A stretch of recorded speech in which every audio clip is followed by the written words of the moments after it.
We're still in the Gospel of Mark. We carry on with chapter 8. Jesus feeds the 4,000. During those days, another large crowd gathered. Since they had nothing to eat, Jesus called his disciples to him and said, I have compassion for these people. They have already been with me 3 days and have nothing to eat. If I send them home hungry, they will collapse on the way, because some of them have come a long distance. His disciples answered, But where in this remote place can anyone get enough bread to feed them? How many loaves do you have? Jesus asked. 7, they replied. He told the crowd to sit down on the ground. When he had taken the 7 loaves and given thanks, he broke them and gave them to his disciples to distribute to the people. And they did so. They had a few small fish as well. He gave thanks for them and told the disciples to distribute them. The people ate and were satisfied. Afterward, the disciples picked up 7 basketfuls of broken pieces that were left over. About 4,000 were present. After he had sent them away, he got into the boat with his disciples and went to the region of Dalmanutha. The Pharisees came and began to question Jesus to test him. They asked him for a sign from heaven. He sighed deeply and said, Why does this generation ask for a sign? Truly I tell you, no sign will be given to it. Then he left them, got back into the boat, and crossed to the other side. The feast of the Pharisees and Herod. The disciples had forgotten to bring bread, except for one loaf that they had with them in the boat.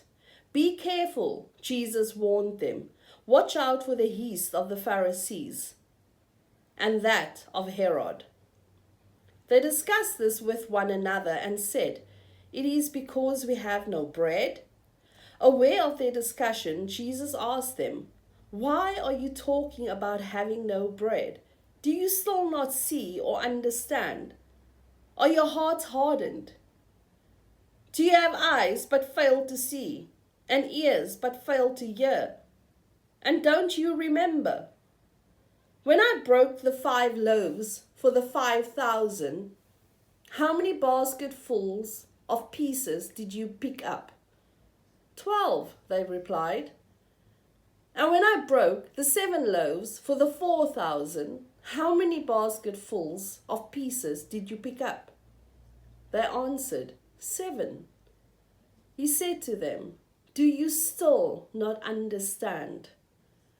Jesus heals a blind man at Bethsaida.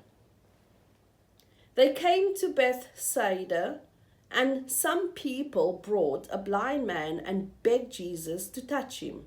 He took the blind man by the hand and led him outside the village.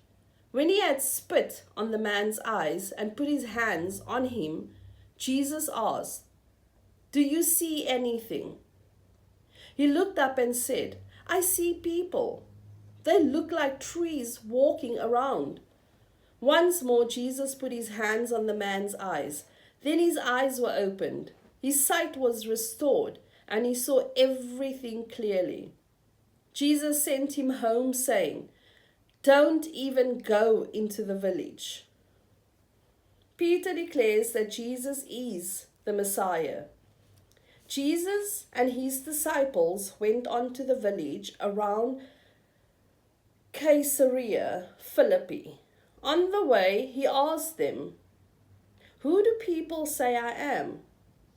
They replied, Some say John,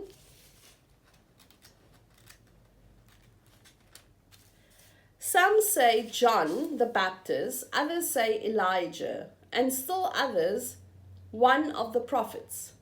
But what about you? He asked. Who do you say I am? Peter answered, You are the Messiah. Jesus warned them not to tell anyone about him. Jesus predicts his death.